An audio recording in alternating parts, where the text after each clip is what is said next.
Louvado seja nosso Senhor Jesus Cristo, para sempre seja louvado. Meus queridos e amados irmãos, o Evangelho de hoje, 16 de outubro, quinta-feira, é o Evangelho tirado de São Lucas, capítulo 11, versos do 47 ao 54. O Evangelho de hoje é a continuidade daquela controvérsia que aconteceu entre Jesus, os fariseus e os mestres da lei, na casa daquele fariseu que chama Jesus para uma refeição com eles e ficam observando Jesus comer sem lavar as mãos e aí criticam Jesus por comer sem lavar as mãos, e Jesus vai mostrar que a impureza não se dá por algo que entra na nossa boca, mas pelo que sai da nossa boca, porque sai do nosso coração. E ali Jesus vai dizer: ai de vós, fariseus, porque vocês são como sepulcros, né? Por fora tem uma aparência bela, entre aspas, né? Limpa, mas por dentro vocês estão sujos, cheios de rapina e de roubo, né? E depois, quando Jesus fala assim, de maneira muito dura com os fariseus, entra um mestre da lei na conversa, que foi o evangelho de ontem, e diz, falando assim: mestre, o Senhor também nos atinge. E aí Jesus vai dizer, né? Ai de vós, mestres da lei, hipócritas, porque vocês amarram fardos pesados, né? Legalisticamente falando, sobre pontos da lei, e lança sobre as pessoas e não move um só dedo para carregar esses fardos.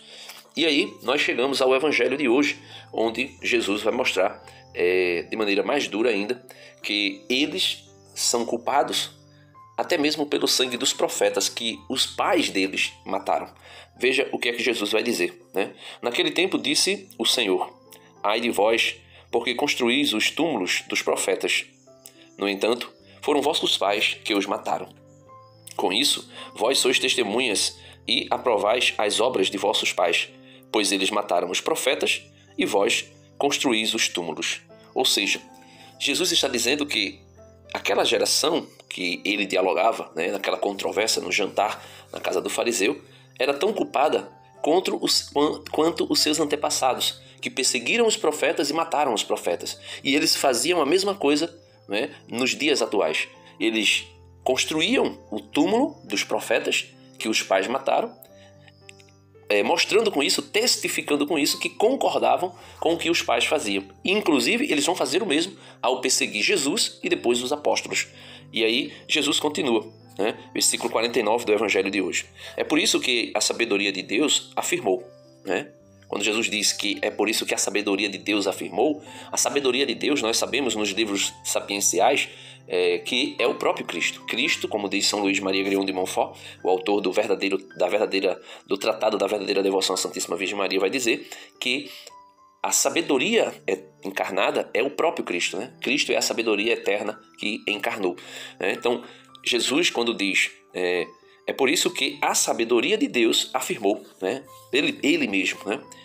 Eu lhes enviarei profetas e apóstolos, e eles matarão e perseguirão alguns deles, a fim de que se peçam contas a esta geração do sangue de todos os profetas derramado desde a criação do mundo.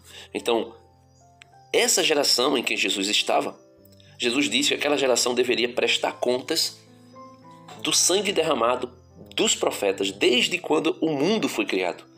Desde quando o mundo foi criado, Deus enviou profetas, Deus enviou apóstolos, né? Apóstolo significa enviados, né? Homens que foram enviados por Deus ao longo da história para anunciar o reino de Deus. E as pessoas, né? Esses fariseus, mestres da lei, mataram essas pessoas. E não foram poucos, foram muitos, né? Que foram mortos por pessoas que tinham a mentalidade daquela forma farisaica, e que inclusive hoje também existe essa mentalidade farisaica, e muitos, né, são mortos, não talvez nem de forma cruenta com derramamento de sangue, mas são mortos pelo ódio, né? São João vai dizer que aquele que odeia o seu irmão é homicida. Então o ódio é uma forma de declarar morte ao outro, né? E isso acontece muito. Aqui mesmo no canal eu sou muito perseguido. Aqui no canal eu sou muito perseguido, sou muito odiado. Se você olhar os comentários dos meus vídeos, e inclusive eu até respondo a alguns, até mesmo quase que na mesma altura, porque existem comentários que são terríveis contra a Igreja Católica e contra a minha pessoa, né? Mas Jesus declara isso. Veja, do versículo 51 ele vai dizer, né, o sangue que eles prestarão conta por ter derramado, desde o sangue de Abel até o sangue de Zacarias, que foi morto entre o altar e o santuário. E aí Jesus diz: sim, eu vos digo, serão pedidas contas disso a esta geração. Ai de vós, mestres da lei, porque tomastes a chave da ciência, vós mesmos não entrastes e ainda impedistes os que queriam entrar. Então, aqui, meus irmãos, é exatamente aquilo que fazem hoje, atualmente, uma grande gama de pessoas no protestantismo. Eles querem tomar a chave da ciência, porque eles não têm autoridade para isso. Pelo menos os fariseus, se você ler o capítulo 23 de São Mateus, logo no capítulo 1, os fariseus, os mestres da lei, eles têm a autoridade, né, de interpretar as escrituras. E Jesus diz que eles interpretam corretamente as escrituras, porém, Jesus vai dizer, mas façam o que eles dizem, mas não façam o que eles fazem, porque eles se contradizem, eles dizem uma coisa e fazem outra. Então, pelo menos eles tinham a autoridade de interpretar as escrituras. O protestantismo não tem essa autoridade. Essa autoridade está com o magistério da igreja. E aí, veja, ai de vós, mestres da lei, porque tomastes a chave da ciência. Ou seja, tomastes para ti, vamos dizer assim, que usurpaste para ti a autoridade, alguém que tem autoridade de interpretar as escrituras, quando na verdade não tem. E por este motivo ele vai dizer, vós mesmo não entrastes, ai de vós, mestres da lei, porque tomastes a chave da ciência. Vós mesmo não entrastes e ainda impedistes, que os que queriam entrar. Ou seja, não entram no reino dos céus e ainda impede quem quer entrar, porque com inocência acabam se aproximando dessas pessoas, vendo nelas autoridade religiosa, mestres, e quando na verdade essas pessoas não são, ensinam algo que é contrário ao reino de Deus. E aí Jesus conclui o evangelho de hoje dizendo, quando Jesus saiu daí, ou melhor, São Lucas conclui o evangelho dizendo, narrando, quando Jesus saiu daí, os mestres da lei e os fariseus começaram a tratá-lo mal e a provocá-lo sobre muitos pontos.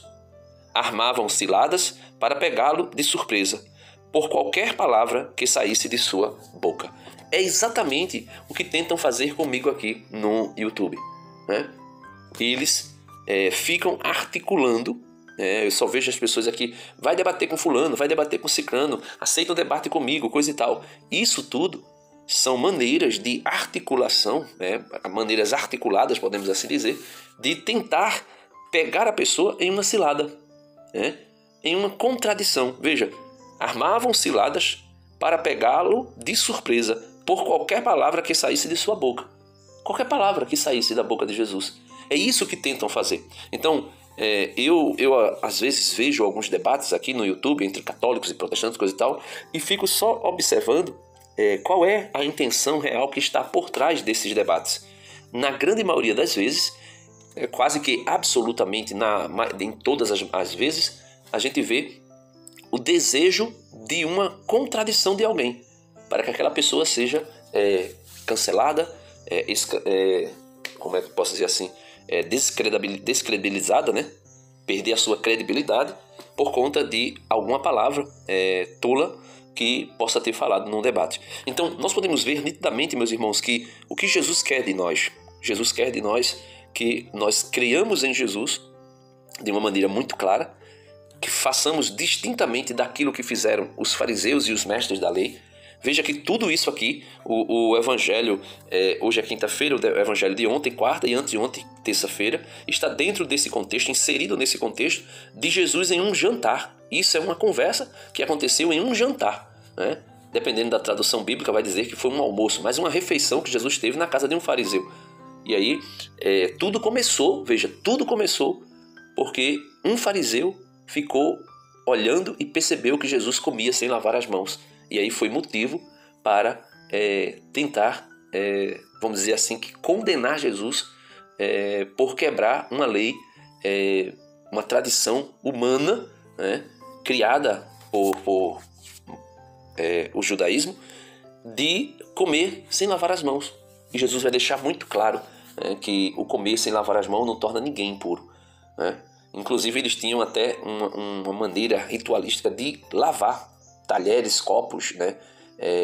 Taças, prato. Tudo isso, vamos dizer assim, que desassociado daquilo que era a essência da lei de Deus, que era amar a Deus sobre todas as coisas, com toda a força, com todo o entendimento, com toda a alma, e amar ao próximo como a si mesmo, que inclusive Jesus vai dizer: eis que eu vos dou um novo mandamento, amai-vos uns aos outros como eu vos amei. Ou seja, o parâmetro de amor, né, que nós devemos ter para com o próximo não é mais o que nós temos para com nós mesmos, conosco mesmo, mas é o amor que Jesus teve para conosco. E aí a coisa muda de figura, né? Então, peçamos a Deus a graça do amor verdadeiro, da caridade verdadeira. Essa caridade que sem ela é impossível entrarmos no céu.